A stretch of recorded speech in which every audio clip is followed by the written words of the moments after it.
P27 న్యూస్కు స్వాగతం. Rajendranagar సర్కిల్లోని professor Jayashankar విశ్వవిద్యాలయంలో వ్యవసాయ విద్యార్థులతో తెలంగాణ స్పీకర్ గడ్డం ప్రసాద్ సమావేశం అయ్యారు. యూనివర్సిటీలో జరుగుతున్న పరిశోధనలు, విద్యార్థుల సమస్యలను అడిగి తెలుసుకున్నారు.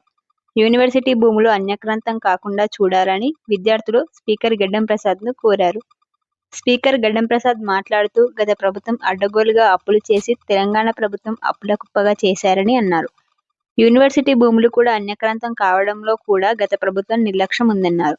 నిధుల కొరత కారణంగా అన్ని అభివృద్ధి సంక్షేమ పథకాలు అమలు చేయలేకపోతున్నామని, అతి త్వరలో ప్రజలకు ఇచ్చిన అన్ని హామీలను నెరవేరుస్తామని స్పీకర్ గడ్డం ప్రసాద్ స్పష్టం చేశారు. ఈ కార్యక్రమంలో ఎమ్మెల్యే ప్రకాష్ గౌడ్, స్థానిక నాయకులు తదితరులు పాల్గొన్నారు.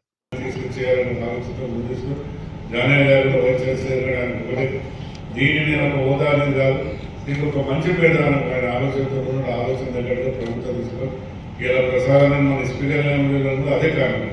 ఎందుకంటే ముఖ్యమంత్రి వైస్ ఛాన్సలర్ గారు జానయ్య గారు నన్ను మరి స్థానిక శాసనసభ్యులను పిహెచ్డి స్టూడెంట్స్తో ఇంట్రడక్షన్ కార్యక్రమాన్ని పెట్టడం జరిగింది. మరి ఈ కార్యక్రమంలో స్టూడెంట్స్ కానీ, టీచింగ్ స్టాఫ్ కానీ, నాన్ టీచింగ్ స్టాఫ్ కానీ ఎన్నో సమస్యలు మా దృష్టికి తీసుకొని వచ్చింది.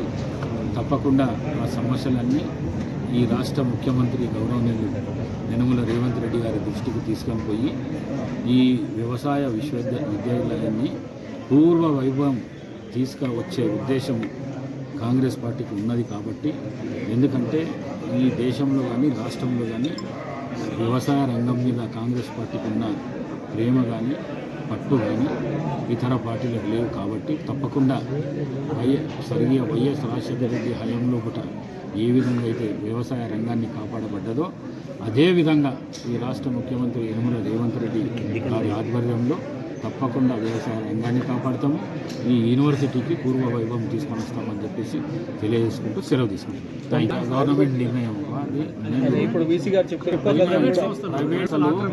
ఆక్రమించుకునే అన్ని మళ్ళీ వాపసు తీసుకుందామన్నది కరెక్ట్. అది దాన్ని మళ్ళీ మీరు తప్పుదో పట్టియకుండా